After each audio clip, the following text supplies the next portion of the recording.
जयकारा बोलो माता रानी का। जगत माई महामाई माँ भद्रकाली की जय बोलो। माता रानी के सांचे दरबार की जय बोलो। कुंभ राशि वाले बंधुओं, स्वागत है आप सभी का मंथन भिंड यूट्यूब चैनल में। बंधुओं, नया वर्ष प्रारंभ हो चुका है और इस नए वर्ष में नई ऊर्जाएं, नई उम्मीदें और नई संभावनाएं हैं। यह नया वर्ष आपको वह सब कुछ देने वाला है जो अब तक आपको नहीं मिला है। जी हाँ बंधुओं, जिसके लिए आप अब तक तरस रहे थे। परंतु ऐसे में होता यह है कि जब भी कोई शुभ घड़ी जीवन में नजदीक आती है, कुछ भी अच्छा होने वाला होता है, तो जाने या अनजाने में ही सही आपके हाथों से कुछ बड़ी भूल या गलतियां हो जाती हैं। अब आप भूल चाहे अनजाने में करें या जानबूझकर करें, उसकी कीमत तो आपको चुकानी ही पड़ेगी। बिल्कुल कि जैसे अग्नि में आपका हाथ चाहे जानबूझकर जाए या अनजाने में जाए, उसकी कीमत आपको चुकानी होगी, हाथ तो जलेगा ही। तो ठीक इसी प्रकार इस नव वर्ष में जबकि सारा वातावरण आपके अनुकूल हो रहा है, आपके जीवन में खुशियां आने वाली हैं, कहीं आप अनजाने में ऐसी भूलें ना कर बैठे जिससे कि बनता हुआ सकारात्मक वातावरण भी आपको लाभ ना पहुंचा पाए। जी हाँ बंधु, इसीलिए आज के इस विशेष कार्यक्रम में हम आपको बताने जा रहे हैं उन 3 स्थानों के विषय में जहां आपको इस नव वर्ष में भूल कर भी, गलती से भी नहीं जाना है। इसी के साथ साथ आपकी राशि, आपकी कुंडली के अनुसार कुछ ऐसे कार्य हैं जिन्हें आपको इस नए वर्ष में भूल कर भी नहीं करना है। इनसे आपको दूरी बनानी है और यकीन मानिए कि जब हम आपको बताएंगे इन कार्यों के विषय में, तो आप आश्चर्य में पड़ जाएंगे, क्योंकि आप लंबे समय से इन कार्यों को अनजाने में ही सही करते चले आ रहे हैं और ऐसी ही जाने अनजाने में की जाने वाली भूलों की कीमत भी आप चुकाते चले आ रहे हैं। तो अब बहुत हो चुका है, जितना आपने सहना था सह लिया।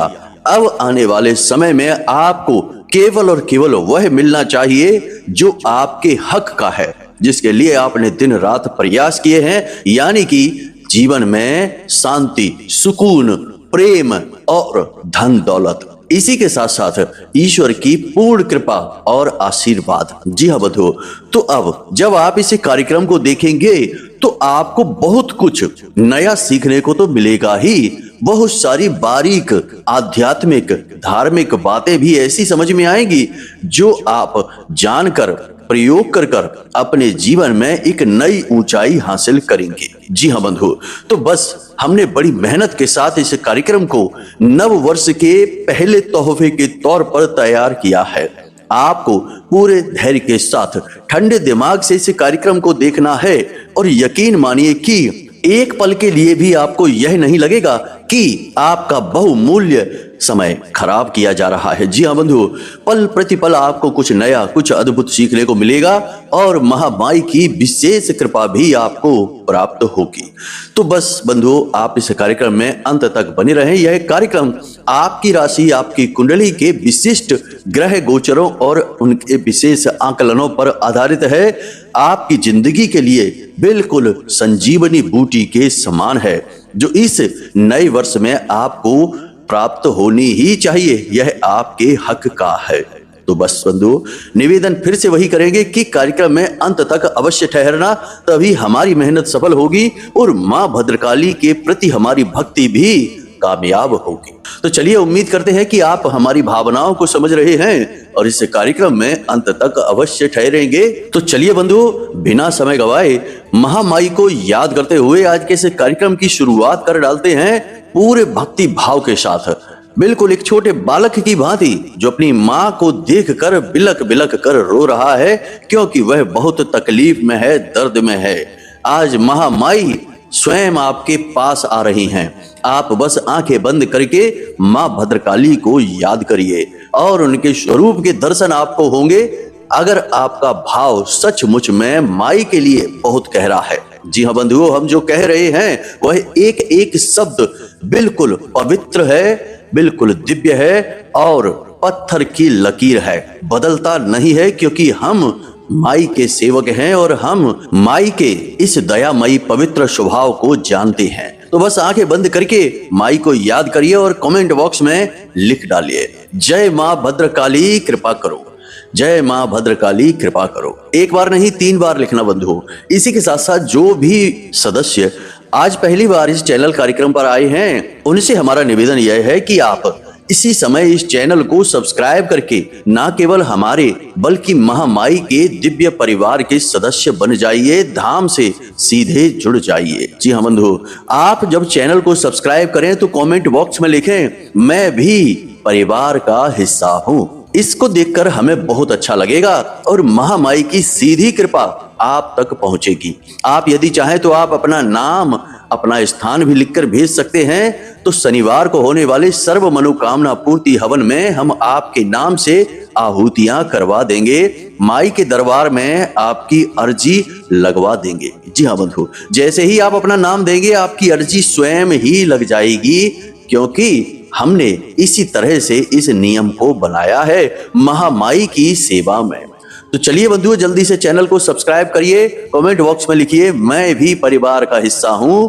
और अब मूल विषय पर आगे बढ़ते हैं। बंधुओं, एक बात याद रखना कि यह जो संसार है, इस संसार में सब कुछ कर्म आधारित है। आप जो भी कर्म करेंगे उसके जो भी परिणाम होंगे वे आपको सहन करने ही होंगे। अच्छे कर्म का अच्छा नतीजा और बुरे कर्मों का बुरा परिणाम भुगतना ही पड़ता है। कोई इससे ना तो आज तक बचा है और ना ही बचेगा। तो आपके कर्म यह निर्धारित करेंगे कि आपके जीवन में आपको क्या प्राप्त होगा। अच्छे कर्म आपको बहुत आगे लेकर जाएंगे और बुरे कर्म आपको नीचे गिरा देंगे। याद रखना कि यह पूरा वर्ष मंगल को समर्पित है और मंगल बहुत ही ऊर्जावान, बहुत ही शक्तिशाली ग्रह है और यह बिल्कुल एक सेनापति की भांति आपका न्याय तुरंत कर देगा, बिल्कुल भी समय नहीं लगाएगा। तो अब ऐसे में आपको यह जानना बहुत आवश्यक है कि कौन से ऐसे कार्य हैं जिन्हें आपको इस नए वर्ष में नहीं करना है, क्योंकि जो कार्य करने हैं उनके विषय में तो हम आपको पहले भी बता चुके हैं, आगे भी बताते रहेंगे। लोग अक्सर ऐसे कार्यों के बारे में बात करने से बचते हैं जो नहीं करने हैं, क्योंकि ऐसे विषयों में लोगों के व्यक्तिगत जीवन की भावनाएं छुपी रहती हैं। कभी कभी आलोचना का भी शिकार होना पड़ता है। जी हाँ बंधु, लेकिन हम ऐसे विषय को उठाएंगे और आपको पूर्ण ज्ञान देंगे। कोई फर्क नहीं पड़ता है कि कौन क्या सोचता है हमारे विषय में। महामाई से हम जुड़े रहें, उनकी भक्ति में रहें, बस यही हमारे लिए पर्याप्त है। तो चलिए बंधुओं, ध्यान से सुनिए। इस नए वर्ष में आपको यह एक काम भूलकर भी नहीं करना है कि अपने माता और पिता से ऊंची आवाज में बात करना, उनका अपमान करना या फिर पीठ के पीछे उनके बारे में कुछ भी गलत कहना या सोचना। जी हाँ बंधु, अब ऐसा क्यों? ऐसा इसलिए कि आपके पिता सूर्य हैं और आपकी माँ चंद्रमा। जी हाँ बंधु, ज्योतिष में सूर्य और चंद्रमा को ही आपके पिता और माता के रूप में माना गया है और मंगल आपके पिता का परम मित्र है, यानी कि सेनापति है। तो अब ऐसे में यदि आपने भूल से भी माता पिता के बारे में कुछ भी इधर उधर की बात बोल दी या मन में भी गलत भावनाएं लेकर आए, तो आप ना केवल इस मंगल के बल्कि स्वयं उस परमात्मा, उस ईश्वर के दोषी बन जाएंगे। तो ऐसा आपको नहीं करना है। हो सकता है कि माता पिता की कोई बात आपको अभी बुरी लग रही हो, लेकिन एक माँ पिता ही हैं इस संसार में जो अपने बालक का अहित कभी सोच ही नहीं सकते हैं। उनका प्रेम निस्वार्थ होता है। उल्टा आपको करना यह चाहिए कि अपने माता पिता को इस नव वर्ष में कुछ उपहार स्वरूप देते हैं। जी हाँ बंधु, कुछ भी उपहार दे दें, छोटा बड़ा इससे कोई फर्क नहीं पड़ता है, बस उनके चेहरे पर मुस्कुराहट आनी चाहिए। इसी के साथ साथ जब भी आप घर से बाहर निकलें, कोई महत्वपूर्ण कार्य करने के लिए, अपने काम धंधे व्यापार पर जाएं, तो माता या पिता में से किसी के भी पैर छूकर घर से बाहर निकलें। जी बंधु, यह अनिवार्य नियम है इस वर्ष के लिए, इसे आप ध्यान में रखिए। इसी के साथ साथ बंधुओं, छोटे छोटे कार्य और भी हैं जो आपको नहीं करने हैं। पहला कार्य यह है कि आपको इस पूरे वर्ष, खास तौर से इस जनवरी के महीने में भावुक बिल्कुल भी नहीं होना है। जी हाँ बंधुओं, आपकी यह कमी है कि आप भावनाओं में बह जाते हैं। कभी कभी अति भावनाओं में बहने के कारण आप अपना नुकसान करवा बैठते हैं। लेकिन यह वर्ष आपके लिए बेहद कठोर नियम लेकर आया है। आपको बिल्कुल भी भावुक नहीं होना है। जो भी निर्णय लेने हैं, जो भी कार्य करने हैं, वे पूर्ण व्यवहारिक होने चाहिए। और एक सबसे बड़ी बात कि आपको इस पूरे नव वर्ष में ना बोलना सीखना होगा। आपने अक्सर ना चाहते हुए भी हाँ बोला है बहुत सारे कार्यों के लिए, बाद में आपको पछताना पड़ा है। लोग आपका दुरुपयोग कर रहे हैं, आपकी भावनाओं के साथ खेल रहे हैं। आपके अपनों में ही आपके दुरुपयोग करने वाले आपके शत्रु छुपे हुए हैं। आप बोले भाले हैं, पहचान नहीं पाते हैं, बातों में आ जाते हैं, अपनी चीजें दे देते हैं, रुपए पैसे दे देते हैं और खुद भी मेहनत करके दूसरों के लिए कार्य करने लगते हैं। बाद में लोग अपना काम निकाल कर आगे बढ़ जाते हैं और आपको पीछे छोड़ देते हैं, आपके बारे में सोचते भी नहीं है। पहले कई बार आपके साथ यह हुआ है, लेकिन अब नहीं। अब आपको ना कहना सीखना होगा। यह आपके लिए सबसे अनिवार्य नियम है। इसी के साथ साथ बंधुओं, आपको दो बातें और हैं जिन्हें इस नववर्ष में भूल कर भी नहीं करनी। पहले कि झूठ नहीं बोलना है। आपकी आदत है कि आप कभी कभी मजाक में ही या यूं ही हल्की फुल्की भावनाओं के तौर पर झूठ बोल देते हैं। इसमें आपको आनंद आता है। अक्सर नहीं, लेकिन कभी कभी ऐसा होता है। तो आपको हम कह दें कि झूठ चाहे मजाक में कहा जाए, चाहे यूं ही बिना सोचे समझे कह दिया जाए, परंतु झूठ तो झूठ ही होता है। एक नकारात्मक भाव है तो अपने साथ कई नकारात्मकताओं को लेकर भी आता है। इसीलिए आपने देखा होगा कि प्राचीन काल में जो महान लोग राजा महाराजा होते थे या फिर ऋषि मुनि संत होते थे, वे कभी मजाक में भी झूठ नहीं कहते थे। जी हाँ बंधुओं, क्योंकि झूठ असल में एक नकारात्मक भाव है और अपने साथ कई नकारात्मक ऊर्जाओं को लेकर चलता है। आजकल लोगों ने इसे फैशन बना दिया है। दिन भर हंसी मजाक के तौर पर ही सही, ये यूं ही बिना मतलब में झूठ बोलते रहते हैं। तो आप देख सकते हैं कि आजकल के वातावरण में कितनी नकारात्मकताएं हैं। कितनी ही अच्छी जगह पर भी आप चले जाओ, वहां पर भी कहीं ना कहीं किसी न किसी प्रकार की नकारात्मकताएं आपको दिख ही जाएंगी। लोग उल्टे सीधे कार्य करते आपको दिख ही जाएंगे।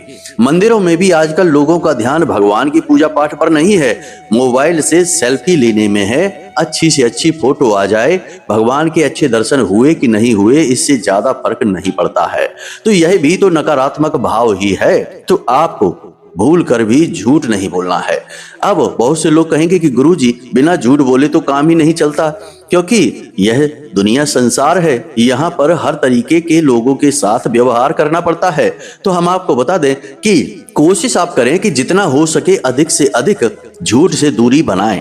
लेकिन जब आपका काम ही नहीं चल पा रहा है, मजबूरी है किसी को टालने के लिए या यूं ही किसी से पीछा छुड़ाने के लिए झूठ बोलना पड़ जाए, तो आप बोल सकते हैं। ऐसी स्थिति में झूठ बोलने का पाप दोष आपको नहीं लगेगा, क्योंकि शास्त्रों में लिखा है आपातकाले मर्यादाम नास्ति, यानी कोई आपातकाल यदि है आपके पास तो आप झूठ बोल सकते हैं स्वयं का बचाव करने के लिए। इस झूठ से किसी को कष्ट नहीं पहुंचना चाहिए, पीड़ाएं नहीं प्राप्त होनी चाहिए।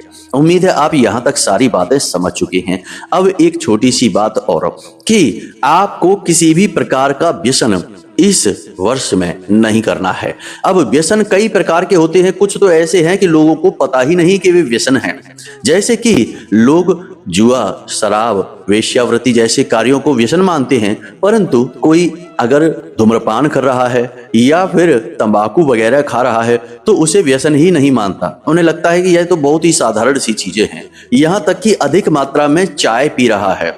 जैसे दिन में बहुत सारे लोग हैं जो 8-8, 10-10 कप चाय पी जाते हैं, तो यह भी नशा है, व्यसन है। व्यसन यानी कि नशा, तो यह भी तो नशा है। तो आपको इस नववर्ष में अपने नशे को, अपने व्यसन को पहचानना है कि आप कौन सा व्यसन करते हैं। याद रखना कि व्यसन आपके मन मस्तिष्क पर एक धूल जमा देता है, आपकी बुद्धि का नाश कर देता है। इसलिए आपको इससे दूरी बनानी है। शास्त्रों में भी व्यसन बहुत ही नकारात्मक माने गए हैं। शास्त्रों में तो दिन में सोने को भी व्यसन कहा गया है। तो आप कोशिश करें कि दिन में आपको सोना नहीं है, बिस्तर पर नहीं लेटना है। अब यदि कोई विशेष परिस्थिति आ जाए जब तब वाली, तब तो कोई बात नहीं कि रात में यदि जागे हैं, कोई विशेष कार्य की वजह से पूरी रात न सो पाए, तो दिन में सो लो, फिर कोई बात नहीं है। वही स्थिति आ जाएगी कि आपातकाले मर्यादाम नास्ति, तो वह तो आपातकाल की स्थिति हुई, वरना आप बीमार हो सकते हैं। तो ऐसे में तो लेटें, लेकिन सामान्य स्थिति में यूं ही आराम करने के लिए अपना काम छोड़कर यदि लेटे हैं, बहुत ही गलत। मंगल आपको बिल्कुल माफ नहीं करेंगे, हनुमान जी आपको बिल्कुल माफ नहीं करेंगे। कभी आपने हनुमान जी को देखा है कि अपना काम छोड़कर लेटे रहें? ऐसा तो नहीं होता।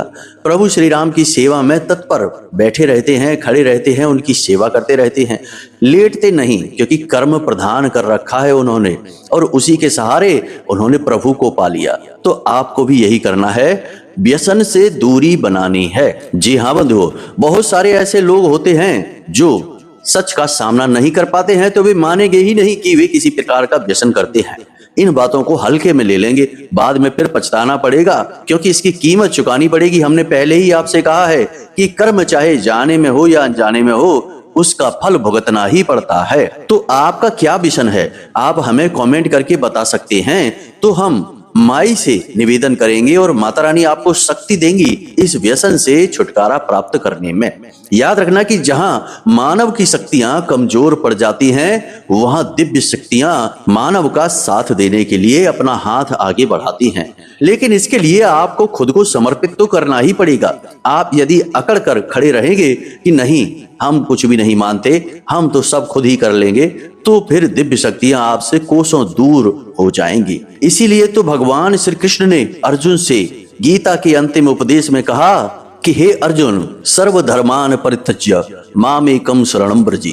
यानी कि जो कुछ भी तुम जानते हो इस संसार के विषय में, चाहे कैसे भी काम हो, कर्म हो, पूजा हो या कोई विधि हो, सबको त्याग दो, केवल मेरी शरण में आ जाओ, मैं तुम्हारे सभी पापों का नाश कर दूंगा। यानी कि भगवान खुद चाहते हैं कि मानव भगवान के सामने समर्पित हो जाए, तब भगवान उसकी मदद के लिए हाथ बढ़ाते हैं। तो आपको झुकना तो पड़ेगा ही प्रभु के सामने। यदि नहीं झुक सकते तो कोई बात नहीं है, समय आपको झुका देगा। तो यहां तक हमने आपको जो बातें बताई हैं ना करने वाले कार्यों के बारे में, अब हम आपको बताने जा रहे हैं उन 3 स्थानों के विषय में जहां आपको इस पूरे वर्ष भूल कर भी नहीं जाना है। इस जनवरी के महीने में तो किसी भी हालत में नहीं। जी हाँ बंधु, याद रखना कि आपकी कुंडली में इस समय मंगल बकरी चाल चल रहे हैं, शुक्र और शनि की युति बनी हुई है और शनि के ही अगले भाव में राहु देव का गोचर हो रहा है और मंगल से ठीक पहले केतु का गोचर है। अब यह स्थिति असल में जहां एक तरफ लाभ देने वाली होती है, वहीं दूसरी तरफ आपके कर्मों का पूरा हिसाब किताब करने वाली भी होती है। कि एक तरफ तो शुक्र और शनि साथ बैठे हैं। शुक्र कौन है? आपकी भोग विलास ऐश्वर्य सुख सुविधाओं के कारक। और शनि कौन है? न्याय प्रिय हैं, वैरागी हैं, संत हैं। तो वे आपके कर्मों को देख रहे हैं कि कहीं ऐसा तो नहीं कि भोग विलास के चक्कर में आप शराब पीने लग गए, आप गलत कार्यों को करने लग गए, मजे मजे के चक्कर में आपने कुछ ऐसे गलत कार्य कर डाले जिनसे शनिदेव नाराज हो जाएंगे, तो आपको दंड मिल जाएगा। यहाँ मंगल बकरी चल रहे हैं तो वे आपके कर्म को अच्छी तरह से देख रहे हैं कि कहीं आप लापरवाही तो नहीं कर रहे हैं, व्यसन में तो नहीं डूबे हैं, किसी का अपमान तो नहीं कर रहे हैं, उसका भी दंड आपको मिल जाएगा। तो कहने का मतलब यह है कि यह जो जनवरी का महीना है, इस महीने में आपको विशेष सावधानियां रखनी है। वैसे तो हमने आपको बहुत सारे कार्य पहले बता ही रखे हैं, अब हम आपको बताते हैं इन 3 स्थानों के विषय में जहां आपको भूल कर भी इस पूरे जनवरी के महीने में नहीं जाना है। कोशिश करें कि पूरे वर्ष ही आप ना जाएं। तो ध्यान से सुनना है। 3 तो मुख्य हैं ही, इसके अलावा भी हम बहुत सारी जगहों के बारे में आपको बताएंगे।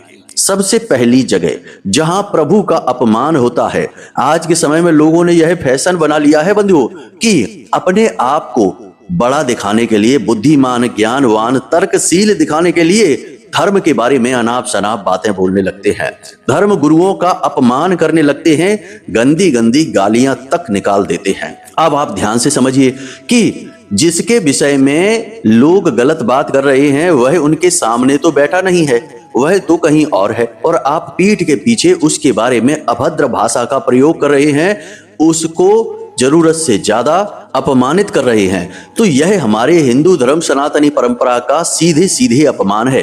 हमारी सनातनी परंपरा ऐसा बिल्कुल भी नहीं मानती है, न कहती है। ऐसा करने वाला महापापी होता है। पहली चीज तो यह है। दूसरा कि आप धर्म से जुड़े किसी व्यक्ति का अपमान कर रहे हैं। आप कोई न्यायकर्ता नहीं हैं। भगवान ने आपको न्याय करने के लिए नहीं भेजा है। यदि आपको किसी व्यक्ति की कार्य करने की शैली पसंद नहीं तो आप उससे दूरी बना लीजिए, लेकिन उसके बारे में उल्टा सीधा बोलने का और उसे दोषी ठहराने का अधिकार आपके पास नहीं है। जी हाँ बंधु, हो सकता है कुछ लोगों को यह बात समझ में ही ना आए, क्योंकि उनका व्यवहार इतना ढल चुका है इस तरह के वातावरण में कि उन्हें हमारी बातें भी अच्छी नहीं लगती होगी। लेकिन सच चाहे कड़वा ही हो, लेकिन सच तो सच ही रहेगा, वह नहीं बदलेगा। तो ऐसे लोग ना केवल खुद का बल्कि दूसरों का भी नुकसान करवा देते हैं। तो आपको ऐसे जगह पर नहीं रुकना है, ना ही ऐसे लोगों से बात करनी है जो धर्म विरोधी हैं, ईश्वर का अपमान करते हैं, प्रभु के अलग अलग रूपों का अपमान करते हैं। कभी भगवान श्री राम, कभी भगवान श्री कृष्ण और कभी कभी भोले बाबा के विषय में उल्टी सीधी बातें बोलने लगते हैं कि भोले बाबा तो नशा करते हैं, भांग पीते हैं। भोले बाबा जो करते हैं उसके विषय में तो आपको ज्ञान ही नहीं है और कभी समझ ही नहीं सकते, क्योंकि इस तरीके के उल्टे सीधे विवेक के साथ आप महादेव को नहीं समझ सकते। जी हाँ बंधु, तो इन सब बातों और वातावरण से आपको दूरी बनानी है बंधु, वरना यह वातावरण आपको बहुत नुकसान पहुंचाएगा। आप धार्मिक प्रवृत्ति के इंसान हैं, बहुत ही भावुक हैं और हर बात को दिल से लगा लेने वाले व्यक्ति हैं। तो आपको इस तरीके के वातावरण से कोसों दूर रहना है। दूसरी जगह जहां लोग शराब पी रहे हैं, मांसाहार कर रहे हैं, जुआ वगैरह खेल रहे हैं, यानी कोई भी गलत कार्य हो रहा है। जब कलयुग प्रारंभ हुआ, महाराज परीक्षित से उसने आज्ञा मांगी, तो महाराज परीक्षित ने उसे 3-4 जगह, मूल तौर पर श्रीमद् भागवतम में कहा गया है कि 4 जगहें बताई, जिनमें से जहां लोग एक दूसरे की अनाप शनाप चुगलियां बुराइयां कर रहे हैं, जहां वेश्यावृत्ति हो रही है, जहां जुआ खेला जा रहा है, जहां शराब पी जा रही है, यानी कि जहां गलत कार्य हो रहे हैं, वहां पर कलयुग का वास होगा। अंत में पंचम स्थान स्वर्ण में जो गलत तरीके से कमाया गया हो, ऐसे स्वर्ण में बताया गया। तो आपको ऐसे स्थान पर नहीं जाना है जहां पर कलयुग का वास हो, क्योंकि कलयुग कौन है? कलयुग है नकारात्मकता का देवता, भूत प्रेत पिशाचों का देवता, और आपको ऐसे स्थान पर नहीं जाना है, वरना आपका जीवन खराब हो जाएगा। जी हाँ बंधु, अब तीसरा स्थान, इसे ध्यान से समझिए, यह बहुत समझने योग्य है। यहाँ पर आप बहुत बड़ी गलती कर जाएंगे। तो कोई ऐसा व्यक्ति जो तंत्र मंत्र झाड़ फूंक आदि से जुड़ा हुआ है, ऐसे व्यक्ति से, और यदि कोई ऐसी क्रिया कहीं पर कोई व्यक्ति कर रहा है, तो उस स्थान से आपको दूरी बनानी है। इसका कारण क्या है? कारण ध्यान से समझिए। आपकी आत्मा बहुत पवित्र है, आप मन से बेहद साफ हैं, और आप जब साफ होते हैं, पवित्र होते हैं, तो आपके ऊपर जल्दी दाग लग जाता है। सबसे उजली चादर में सबसे जल्दी दाग दिखते हैं। आपके साथ भी यही होगा। मंगल अभी बकरी चल रहे हैं, और जब भी मंगल बकरी चलते हैं तो भूत प्रेत तंत्र मंत्र आदि क्रियाओं का प्रभाव जातक के ऊपर बहुत जल्दी हो जाता है। ऐसे में आपको करना यह है कि इस पूरे जनवरी के महीने में भूल कर भी, गलती से भी ऐसी जगह पर नहीं जाना है जहां किसी प्रकार की झाड़ फूंक तंत्र मंत्र आदि की क्रिया चल रही हो, या कोई ऐसा व्यक्ति रहता हो, बैठा हो, जो इन क्रियाओं में लिप्त रहता है। एक जातक का हमारे पास फोन आया, बोला गुरुजी हम बहुत परेशान हैं, बेचारा रो रहा था, और उसका दर्द यह था कि वह झाड़ फूंक करने वाले एक व्यक्ति की संगत में आ गया। झाड़ फूंक करने वाले व्यक्ति ने, तांत्रिक ने उससे बातों में बहलाकर एक ऐसी क्रिया करवा ली जिससे कि उसकी संपूर्ण सकारात्मकता तांत्रिक ने अपने पास रख ली और उसके साथ भूत प्रेतों को कर दिया। अब उस इंसान के सपने में भूत प्रेत दिखाई देते हैं, सारे बंदे काम बिगड़ गए। अच्छी खासी नौकरी कर रहा था, वह भी छूट गई, और वह उल्टे सीधे कार्यों में डूब गया। गंदे गंदे नीच कर्म करने लगा। सपने में उसे भूत प्रेत दिखाई देने लगे, घर में तरह तरह की आवाजें आने लगी। लेकिन यह तो साधारण था। सबसे दुखद बात यह हुई कि कुछ ही समय के बाद उसके माता और पिता की मृत्यु एक दुर्घटना में एक साथ हो गई। जी हाँ बंधु, ऐसा क्यों हुआ? याद रखिए कि जो तांत्रिक होते हैं उनके पास कई प्रकार की भूत योनियों की सिद्धियां होती हैं। तो ऐसे भूत प्रेतों को अपना साधन चाहिए जिसका वह सुख पा सके। भूत प्रेत सुख पाने के लिए ही तो प्रेत बने हैं। तो तांत्रिक ऐसे भोले भाले लोगों के ऊपर ऐसे भूतों को छोड़ देते हैं और उन भोले भाले लोगों का सारा सुख, सारा ऐश्वर्य ये भूत प्रेत सोख जाते हैं और उस बेचारे को पता ही नहीं चलता कि उसके साथ हो क्या रहा है, लेकिन धीरे धीरे उसकी जिंदगी ही समाप्त हो जाती है। तो आपको ऐसा नहीं करना है, ऐसे व्यक्ति से कोसों दूरी बना लेनी है, ऐसे कार्य से कोसों दूर रहना है, क्योंकि इस जनवरी के महीने में आपके ऊपर इस प्रकार की क्रिया होने का पूरा पूरा अंदाजा है, पूरी संभावना है। तो बस अगर सावधानी से चलेंगे तो बचे रहेंगे, वरना किसी न किसी नकारात्मक ऊर्जा के भूत प्रेत पिशाच आदि के चपेट में यदि आ गए तो ना केवल यह पूरा वर्ष बल्कि पूरा जीवन ही समाप्त हो जाएगा। कुछ न कुछ ऐसा नुकसान हो जाएगा जिसकी कीमत जीवन भर प्रयास करने के बाद भी चुका नहीं पाओगे। तो बस सावधानी ही बचाव है। अब यह तो हमने आपको बताया कि क्या नहीं करना चाहिए। एक सबसे महत्वपूर्ण कार्य है जो आपको अवश्य करना चाहिए इस पूरे वर्ष और इस पूरे जनवरी के महीने में। वह कार्य है कि प्रतिदिन हनुमान चालीसा का पाठ करना, हनुमान जी की जो फोटो है उसके बाएं पैर पर सिंदूर लगा देना और बाद में जब आपका पाठ समाप्त हो जाए तो उसी सिंदूर, उसी बंधन को अपने माथे पर तिलक के तौर पर, टीका के तौर पर लगाना है और घर से बाहर निकलते समय माता या पिता से आज्ञा लेकर ही निकलना है। इस कार्य को आपको पूरे जनवरी के महीने में करना है। आपको निश्चित कार्यों में सफलता प्राप्त होगी। और जो बातें हमने आपको बताई हैं, इन बातों को बहुत अच्छी तरीके से ध्यान में रखना है, क्योंकि ये घटनाएं आपके जीवन में घटित होंगी तब आपको हमारी बातें याद आएंगी कि गुरुजी ने सही कहा था, ऐसा हमारे साथ हो रहा है। हजारों लोगों के साथ ऐसा होता है, जो बातें हम बताते हैं वे उनके जीवन में सत्य होने लगती हैं। फिर कहते हैं कि गुरुजी ने तो सारी बातें सत्य बता दी। तो हम ऐसा इसीलिए कर पाते हैं क्योंकि महामाई अपनी वाणी हमारे माध्यम से आपको देती है। हम तो केवल आंख मूंद कर माई से कहते हैं कि आप बताइए क्या कहना है, और वे विचार डालती हैं और हम बोलते चले जाते हैं। तो समझिए कि यह महामाई के आदेश हैं आपके लिए। इनकी अनदेखी की तो फिर आपका तो भगवान ही मालिक है। जी हाँ बंधुओं, तो उम्मीद करते हैं कि यहाँ तक सारी बातें आपको समझ में आ गई हैं। आप इन बातों का प्रयोग करेंगे और अपने आने वाले समय को सुंदर बना डालेंगे। तो चलिए बंधु, आज के इस कार्यक्रम को यहीं पर समाप्त करते हैं। कोई प्रश्न यदि आपके मन में उठे तो वीडियो में हमने नंबर दे दिया है, इस नंबर पर फोन कर सकते हैं, प्रश्नों के जवाब हासिल कर सकते हैं। कुंडली दिखानी है तो इस नंबर पर फोन करके सारी डिटेल दे दीजिए। छोटी सी दक्षिणा महामाई के चरणों में समर्पित होगी और आपकी कुंडली का विश्लेषण कर दिया जाएगा। तो चलिए बंधु, आज के इस कार्यक्रम को यहीं समाप्त करते हैं। हमेशा हंसते रहिए, मुस्कुराते रहिए, सकारात्मक रहिए और महामाई के लिए अपने मन में भाव उत्पन्न करिए और प्रेम से बोलिए, जय मां भद्रकाली कृपा करो। महामाई आपके ऊपर कृपा करेगी, हमें पूर्ण विश्वास है। धन्यवाद।